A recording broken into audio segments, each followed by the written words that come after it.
afternoon, good afternoon, good afternoon, good afternoon. I say it every time. I say it every time. Thank God it's Friday. All right. Thank God it's Friday. Thank Oh God my it's God. Friday. Oh my God. Thank God it's Friday. Mm.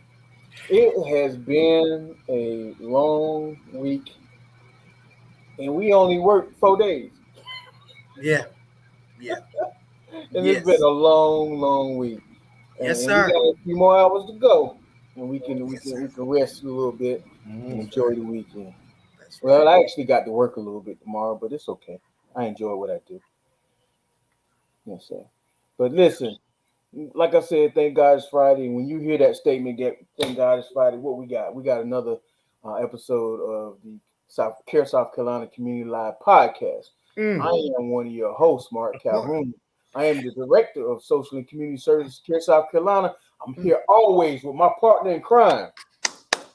Me? All No. right. This is Daniel. I'm the director of MATHD services for CareSouth Carolina. And every time you say that word podcast, man, something come over me, man. Something come over me, man. I just feel, it's just awesome every time we have an opportunity to speak to our patients, our community, our co-workers, our friends and family. Come on, man. What better way to end a work week than fellowship with our family, friends, and community, man? Giving them some good Absolutely. news. Yeah, yeah.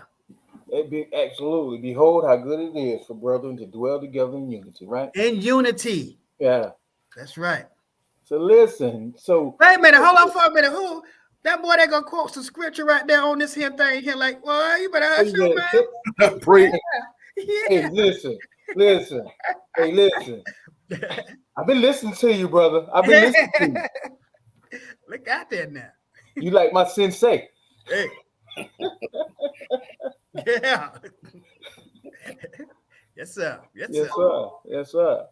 So listen. It is June, man. We're almost in the middle of the year. We're in the summer, and when June comes around, we know the focus it turns to us brothers and us men. And June is Men's Health Month, Yes, yes. right? They gave us a whole month to talk about our health, even though we should talk about it year round. But we got a whole Right. month to be able to bring awareness to some of the things that are going on with us men and talk about it and have these conversations as men. We don't often have conversations as men about our health like we should. You That's know, right. we should be our brother's keeper when it comes to health issues and living a healthy lifestyle.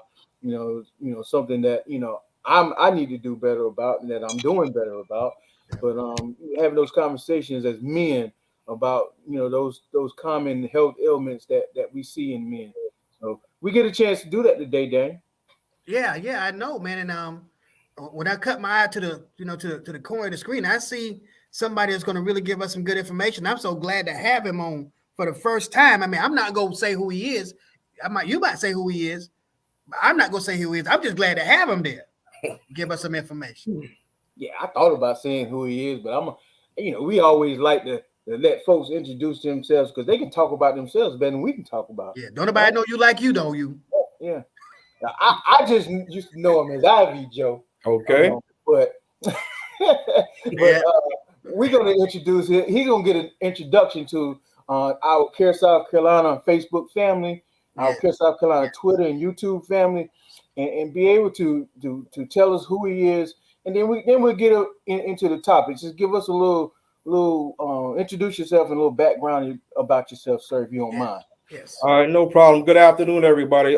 First of all, thanks, Mr. Calhoun and Mr. Myers, for allowing me to come and be a part of your wonderful progress on podcast. You guys have been doing an extraordinary job. Welcome to all my CareSouth family and everybody listening right now. As I already told you, affectionately known as IV Joe, but my name is Joe Reynolds. I'm an adult gerontologist, nurse practitioner. I originally started out in ICU. I did that for a year and a half. And then I came to this wonderful company called CareSouth, where I worked as an IV therapist, Hartsville Suite B for the last 4 years. And during the process, I went back to school, and then I got my degree, and now I'm an adult gerontologist, nurse practitioner. So basically, long story short, that's my history. Wow, Absolutely. man, that is awesome, man. Yeah. That is awesome. You're talking about motivation. You're talking about dedication and commitment to healthcare. Man, that's awesome. I can't wait to hear some of the information that you're going to give us, man. So, hey, wow. Absolutely, and I want to gloss over something. One of the greatest things that we always talk about at CareSouth is about growing our own and being Mhm. able to, he tell you he came in one position, look, and he's ascended to a whole different position. So that's one of the things we try to do at CareSouth is try to grow our own. He started out as an IV therapist. Now he's IV Joe. Now he's nurse practitioner Joe. That's Okay. it. Yeah, and see that it's something I always say. Everybody that work at CareSouth is an asset. Okay, I believe that everybody that work in their particular role is an asset. But then I always look at the providers, and I look at us this way: that the providers are assets because they bring money into CareSouth. They generate funds, right? And so you guys are the money makers for CareSouth. But you also came from the role of support staff, which Mhm. helps those providers make money for CareSouth. But not only that, but also provide great service to our patients in our community. So you come from both roles because you have that bedside nursing, and now you have the provider part. So you come with compassion and empathy, and you saw everything, so you know everything that you. So you see everything that needs to be done for our patients. Man, that's excellent. Wow. Right, right, right. So I guess we'll get right into it now, right? At this particular point, fellas, dealing with men. All right. Mm, And you touched on it just now, Daniel. Dealing and tapping into the psychology of a man. mm, So in order for you to be a productive or effective provider, you have to understand the language of the individual that you're dealing with, right? right. You have to tap into the psychology where that individual's at as a man, and you can't lose sight of the fact that you're still dealing with a man. Okay, Mhm.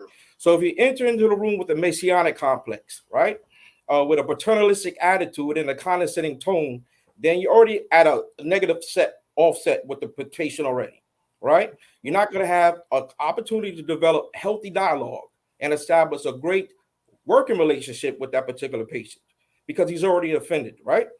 So it's extremely important to communicate in a way where they can listen, to understand, and be receptive to what you're trying to teach.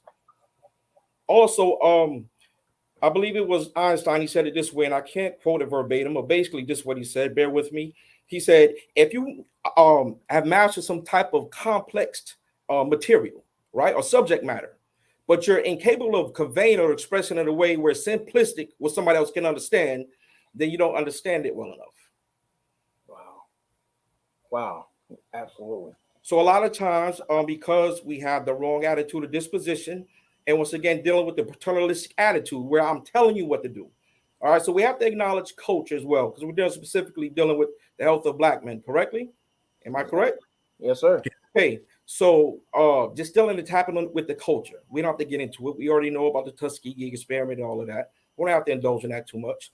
Mhm. But when you approach it from being subjective to finding yourself in a subservient position where you're being told and you're not being listened to, then you get the unfortunate you gain the unfortunate notoriety of being someone who's not compliant or defiant or rebellious.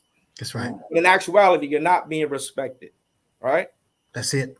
You're not being listened to, right? Right. Right. Mm. No one's sharing with you why. They actually did studies. I don't know if you guys aware of it or not, where the majority of time physicians, and this is everywhere, um, a lot of times we're depicted in a negative light as being non-compliant, Hmm. Hmm. right? But Right. in actuality, you Right. might just don't understand. Hmm? Exactly. And Oh, Exactly. yeah. so I we can have to see take that. into consideration being literal when we're teaching and we're giving out information, right? Sometimes Right. we have to be very literal to make sure someone understands, right?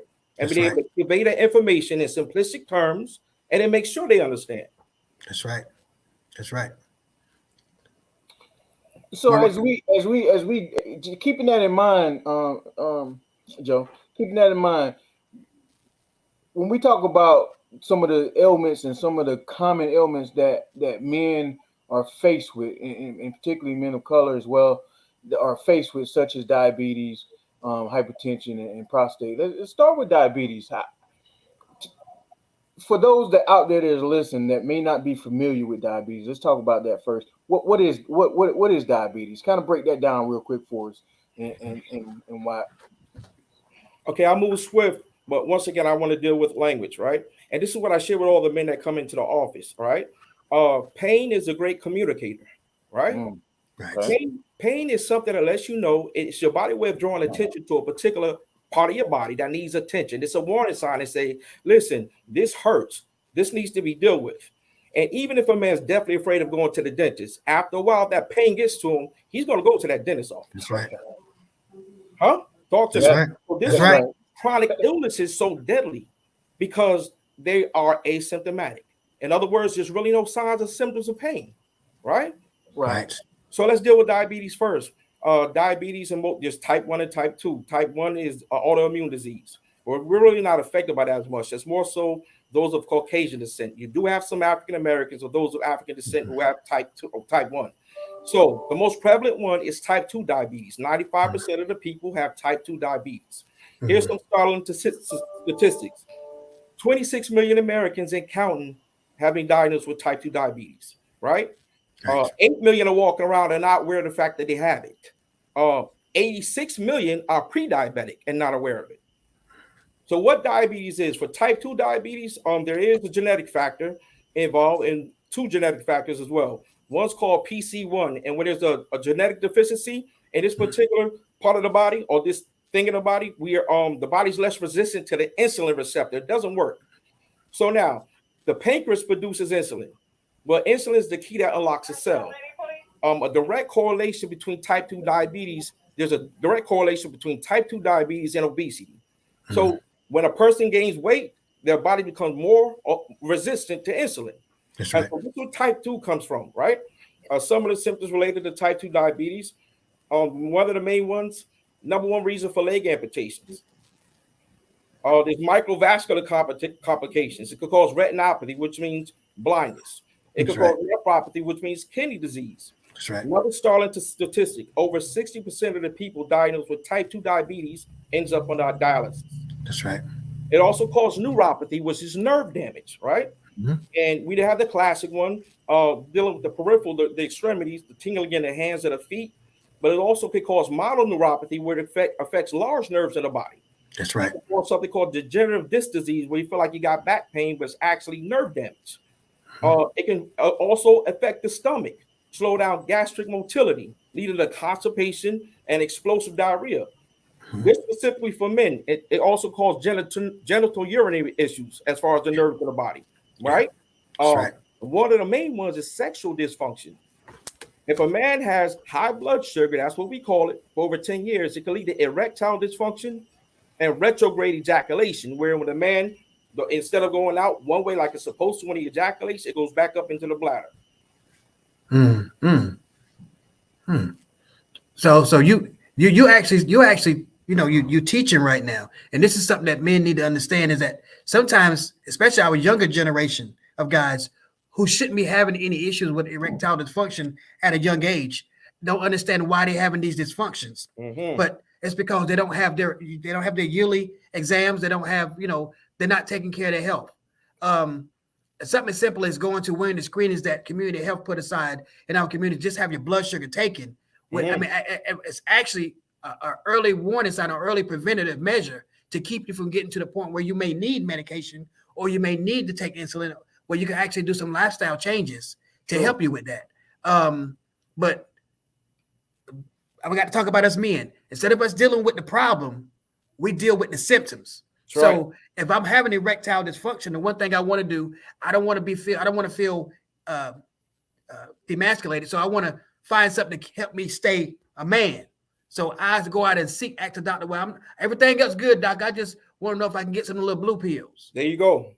So, and we understand that affects a whole nother system of the body that you're going to talk about later. But we need to start working on the issues and not the symptoms. What's causing the symptoms?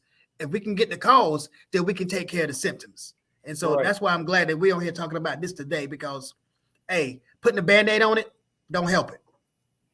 Okay, so now those are microvascular issues. Great point. Now the macrovascular issues. Now we're dealing with the larger parts of the circulatory system. It also could cause coronary artery disease, leading to heart attacks and strokes. I found this interesting. Somebody who has diabetes, who's at risk at a heart attack or coronary artery disease as the same someone who also has had a heart attack. Excuse me.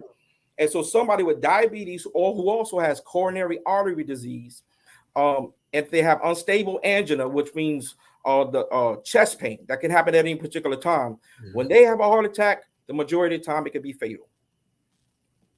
So this is what we're dealing with, just dealing with diabetes alone. And so I like to say this because dealing with us today, we like to say diabetes runs in our family. Okay. Now, there is a genetic proponent to diabetes. I like to just add one more, and I'll try to make it plain, but it's something called F2 isoprostanes, and that's a biomarker in the urine and in the plasma that measures oxidative stress that's caused by reaction to oxygen species, right? That disrupts the molecules of other cells in the body. Well, in Africans, it slows down the metabolism of the mitochondria. The mitochondria is part of the human cell, right? And it produces adenosine triphosphate, which is the energy to the cell. When the metabolism of that slow down, then the whole body's going to be slowed down, which makes it more prone for us to become or gain weight. That's right. So that's a genetic factor that leads to type 2 diabetes. But once again, we say diabetes don't run in our family, but at times, unfortunately, I'm sorry, I love y'all, a poor diet does, right? That's right. Lifestyle. That's right. So macaroni and cheese and fatback runs in your family. Biscuits with molasses runs in your family. You know what I mean? So when you pass down the poor diet, and we love it, it feels good, we enjoy eating it, but it makes you more prone to gain weight. And when you gain weight, then that leads, increases the chances of you developing type 2 diabetes. Yeah. Wow. You're right, Joe. You are so right. When it comes to our culture, when it comes to our heritage, when it comes to our background and those things that were passed down, the one thing that wasn't passed down in a lot of families was eating proper, right? We ate what was available. We ate what was cheap. And a lot of times the cheaper foods that we get are foods that's higher in saturated fat, higher in sugars, higher in starch, so, and those are things that lead to, they can actually help slow down our metabolism and can actually cause us to gain weight. And we sit in this setting with a sedentary lifestyle, and that increases our likelihood for developing diabetes. I tell people we don't have to wait until we're old to realize that we're getting old. That's right. Right? Our bodies can actually be older than what our actual age is because of the way that we live our lives. Our lifestyle is very important. How we move around every single day, how we just how we handle life, period, is important to our overall health. So, yeah. Very true. So now that I wanted to acknowledge those things first. I wanted to acknowledge the being genetically predisposed to obesity, right? I wanted to acknowledge our culture because those things are important. But now we got to get to the real reservoir or the etiology of the disease that affects or plagues the impoverished communities. And that deadly disease is called poverty, right? And so that's something we don't touch in and should be factored in. Poverty is not a subsequence or consequence of you being lazy, not pulling yourself up by the proverbial bootstraps, or not doing what you need to obtain a certain level of education or degree. This has been strategically designed. This is facts. All right. And so in impoverished neighborhoods, which the majority of the population are Hispanic and Black, that's where they have the food deserts. Okay. Food deserts are places that have food that are EBT friendly, but also they sell foods that are dense in nutrients, high calorie, high sugar foods. And because of this what happens.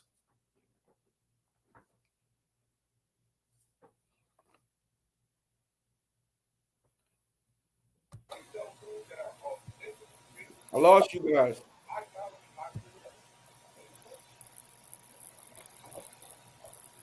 No, we here. We here. Go ahead. Continue. All right. So anyway, that's another proponent we have to deal with.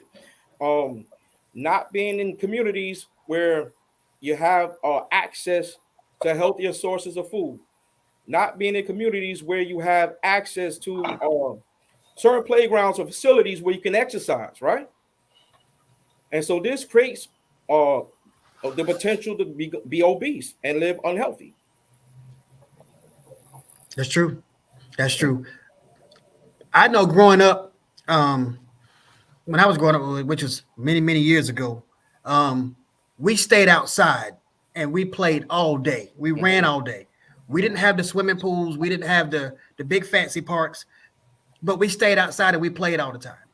our children, my children, and my grandchildren, they are less active. They are less active outside. They're doing more things on the inside and not moving and being. I mean, they're developing a sedentary lifestyle and they're developing bad habits. And so I think that our upcoming generations are going to see a bigger increase in diabetes and other comorbidities because of their inactivity. Um, and we can't put everything on poverty at this point because Mhm. opportunities are available to all of us. Mhm. Even if we don't have the money, even if we don't have the resources, there are places like CareSouth who Mhm. go out and find resources for you, Mhm. who also have doctors, and providers like you that give us information that we need so that we Mhm. can make changes now. If not with us, then with our children and their children's children, we can start the culture of changing who we are at this Mhm. point. So I completely agree with that, and that was my next point. So this is what we're dealing with now. How do we make the adjustments? So I agree exactly with what you're saying. Going outside is extremely important. Vitamin D is a hormone that is definitely underappreciated as far as its overall value to the health of a human being, especially for us, seeing that we have melanin, so we require more sunlight. A lot of times, unfortunately, because of stigmas, we try and avoid the sun, Right. right? Well, Being I in the didn't. sun, getting enough vitamin D, it boosts up your immune system, helps the overall body, the physiological makeup, but we try to avoid it. So you're right, and that's the point I want to make. I don't deal with excuses, but now this is our situation or predicament. So what do we do? All right, what can we do now in order to make adjustments? And there's certain things that are well within our control and our ability. Right, we are ingenious, creative, resilient people. That's just the facts. So now it's just about making choices, making smart food choices. All right, so maybe you can't afford organic lettuce or tomatoes, but you don't gotta buy little Debbie cakes neither. I mean, I got you. you see what I Absolutely. mean? More Yeah. water, getting outside, exercise, all those things to be beneficial to producing a healthier lifestyle, right? I know we only got a little more time, but I just want to touch on hypertension now. And this is how I speak to my patients. Sorry.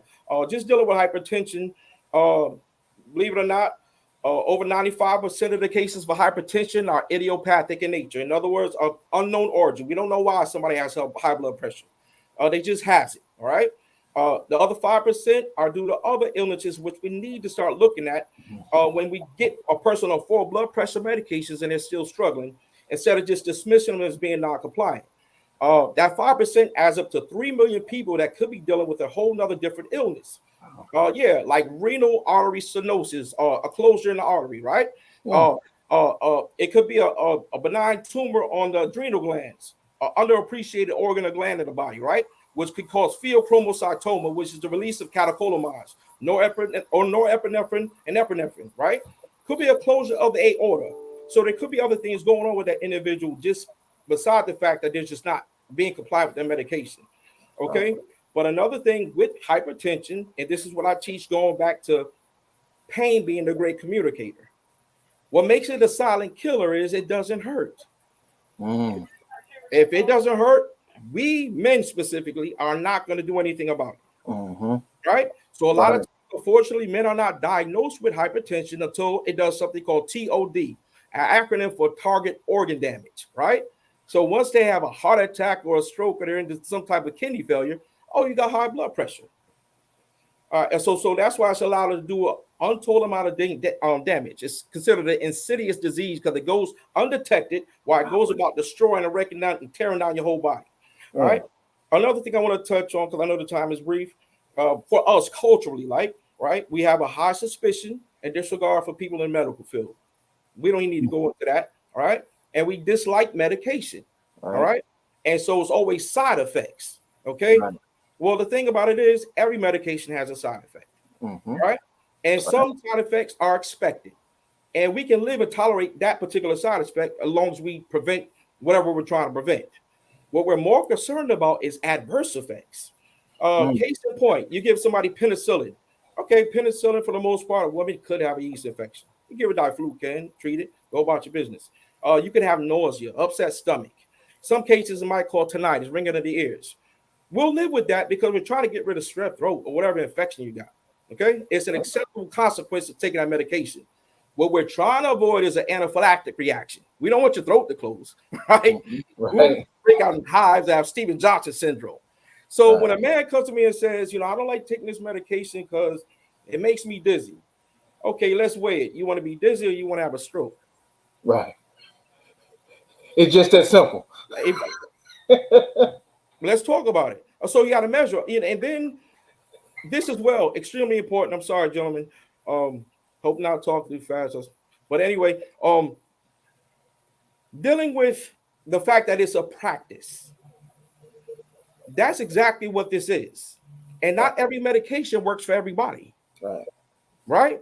Speak And on it. unfortunately, there's not a lot of detailed information on us because the majority of prescriptions of chemicals that have been created and labeled as prescriptions or drugs are based on a phenotype and genetic makeup of a Caucasian male. Right. Females haven't even been included into the studies. And then we are not going to participate in studies, right? Right. All right. So there's not a lot of information on how to treat us. But the thing about it is a practice, right? So you have pharmacokinetics, and that's how the drug works through the body. You have pharmacodynamics, how the body absorbs the drug. And now there's a new study called pharmacogenetics, and that's very interesting and important. And we need to volunteer more, right? Because in your body, in the liver, you have the cytochrome P450 isoenzymes that are utilized to metabolize certain medications in the body. So for those of Asian descent, they're slow metabolizers of certain antidepressants, right? You have people that are slow, rapid metabolizers of some opioids. So they're not drug seekers. Their body's burning it up at a rapid rate, right? So you got to understand this is the practice. So you come into my office and I prescribe a particular medication, it might not work for you. Doesn't necessarily mean I don't know what I'm doing. It just might not work for you. I have to find out what works for you. Another thing that's extremely important is providers have to know how to establish realistic expectations and goal with the patient, right? Because ultimately, and this has been proven, it's been studied, self-management is the best way to get a positive outcome for any chronic illness. Putting the patient in control of taking care of their own health, and you act as a support system, right? I'm here not to control you or rule you. Let's see if we can work. Okay. You like mellow yellow. All right. Well, don't drink a whole case. Right. Let's let's let's work on this thing. Let's decrease it and work upon the water. And then celebrate them. Right. When they come in and they made some type of movement that's moving them towards success and a positive outcome. Right. Hey man, give them a high five, talk to them, celebrate them. Absolutely. And look, you ain't gonna be picking on little Debbie, but Hey, I like them too, man. You ain't saying nothing. Just you ain't gonna be picking on my girl now, you know. go on. But absolutely, we definitely hear where you come from, and as providers, I know with my provider, I like for him to be straight up with me, straight shooter. The choice is simple: either side effects or stroke, and it's just that simple, right? It's just that Yeah, simple. it's that simple. You're right. You're right. It's I think a lot of times when you talk about high blood pressure, you talk about uh, diabetes, like you said, it's the medication part of it. There's a lot of talk, and my church family and my family get on me about TikTok and stuff like that. But sometimes you learn a lot from even from people's ignorance. Okay, so when people doing a lot of talk about natural medication and everything else, sometimes everything that your grandma them took won't benefit you. So you need to seek medical advice before you do anything. And hopefully at some point we can get somebody on here that talks about naturalistic healing and Yes, naturalistic medications with the with the with the foresaid statement that you still need to seek medical advice before you even do this, because we know that some herbs and some things don't mix with medication, that's right. right? It can cause what's called dumping syndrome, or it can cause ineffectiveness, or called toxicity. So we need to understand what we need to take and what we're taking at the same time. Um, it's very important that people understand that if you do take a medication, just say like lisinopril, ACE inhibitor, that causes angioedema or something like that, then it don't always, just because it happened to your cousin, don't mean it's going to happen to you. So don't just not take the medication because somebody did, because it happened to somebody. take it in the presence of a provider, and sit there for a little while because angioedema it happens within 15 minutes of taking the medication. So sit there and take the first dose in front of trained medical staff. So if something happened, then you have that emergency intervention right there to help you out through it. Then the provider will know right then, okay, this won't work for you, so let me go to something else. Don't just not take your medications because somebody else had an effect with it. I would have never taken lisinopril had I known that it can cause baldness, right? All right. I'm just putting that out there. I'm just putting that out. I'm done. That's all I want to say about it. Oh, absolutely, absolutely. Oh Yeah, man, great absolutely. point. Great point. And that's why, just being mindful. I appreciate all of the ones who've been beneficial, allowed me to pick their brain and learn. Long way to go, a lot to learn. But one thing I did learn at a symposium is making a patient aware of some of the side effects, right? Before they leave. And this way they're not Googling and, coming back and things of that nature. You know what I mean? Yeah, And sometimes they say, I just stopped it on my own. I said, always communicate with your provider first. Don't just stop a medication. Like if something's not working, then there's something else available. So that's a great point you made. yeah, Absolutely, yeah. absolutely, absolutely, absolutely. So, if I could ask you real quick, going back to diabetes, and I know we're gonna wrap up because you got to get back to caring for your patients. But in terms of diabetes, can you talk a little bit about we hear our providers talk about taking out A1C levels. Can you talk a little bit about what that is and why that important and where it should be?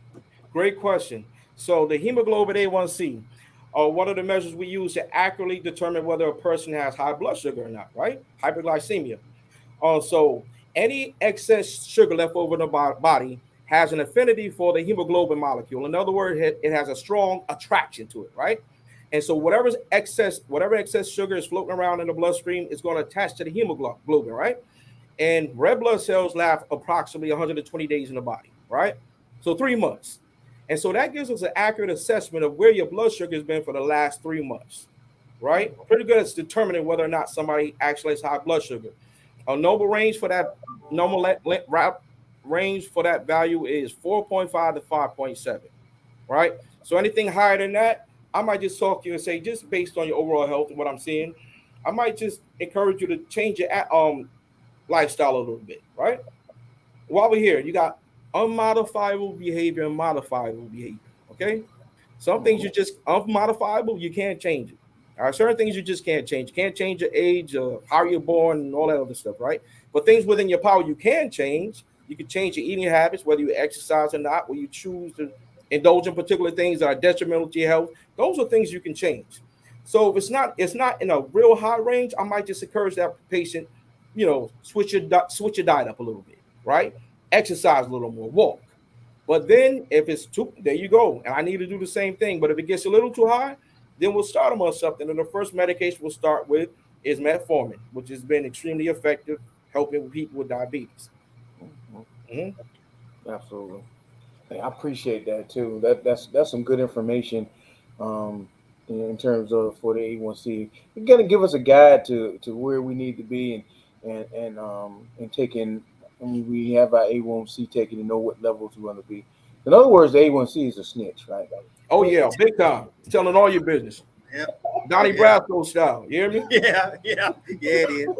Yeah. Yeah, A1C is a snitch. You tell Yeah. her everything you Point blank did last period. few months. Hmm. Yeah. Okay. But to tell the truth, we want our doctors to think that we're the best patients that they got.